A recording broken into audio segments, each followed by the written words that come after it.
Tale of Two Hygienists presents this week's TIPisode. Quick and easy tips to keep you up to date and presented by the experts in the profession. Now, get ready for your unofficial TIPisode. This week brought to you by Elevate Oral Care. Hello everyone, Andrea Wiseman here from Elevate Oral Care with this month's edition of TIPisodes on prevention. As hygienists, we spend a significant amount of time making sure the surfaces we treat are smooth after treatment. We scale, we return the patient to health, and part of that treatment is planing the tooth when necessary. Rough surfaces lead to reinfection and delay or prevent healing. Bacteria loves these edges, rough areas, or margins. Well, have you heard dentists tell patients that when they come back to the practice to have a carious lesion restored that they will be placing a definitive restoration or a permanent restoration?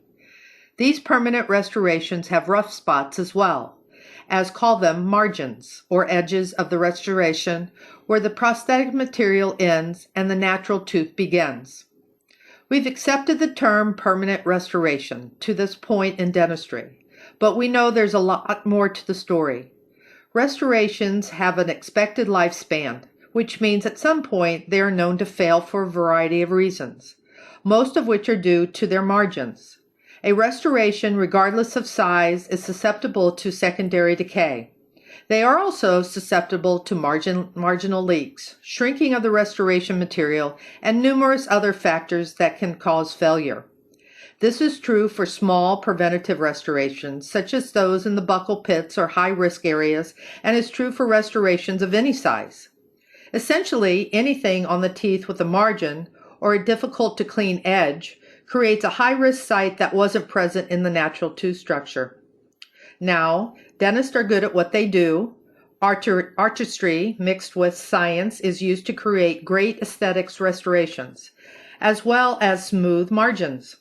But even smooth margins have microscopic ridges and gaps, and that's enough for bacteria to grab a hold of.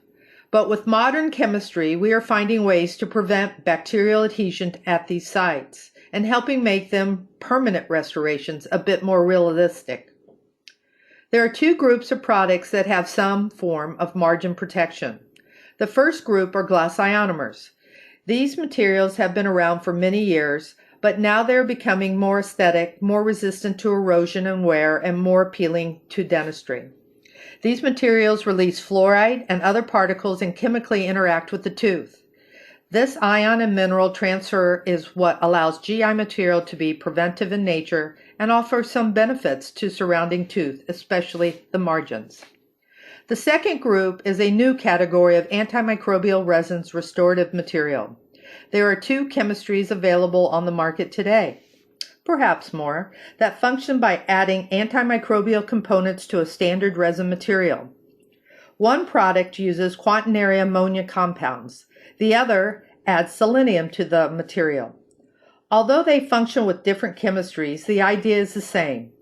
Use this added material to reduce or prevent bacterial growth on the surface of and at the margins of these materials. The addition of this component into the material during manufacturing allows equal distribution of the ingredient through the resin.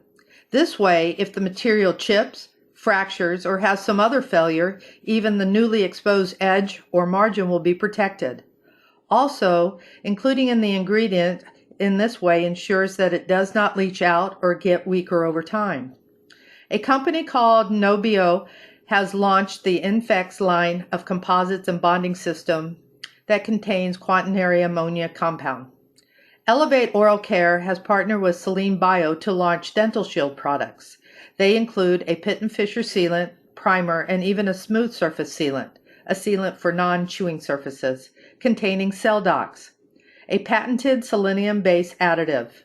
Since SELDOX is incorporated in the material and acts like a catalyst, it never needs recharging like the fluoride in a GI material. It will work for the life of the restoration.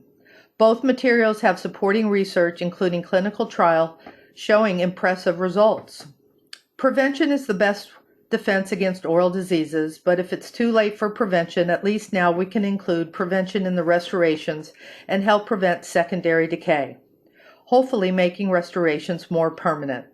To learn more about these products and other preventive programs for your practice, contact Elevate Oral Care at 877-866-9113 or email at info@elevateoralcare.com and schedule an informative staff meeting either in person or live online.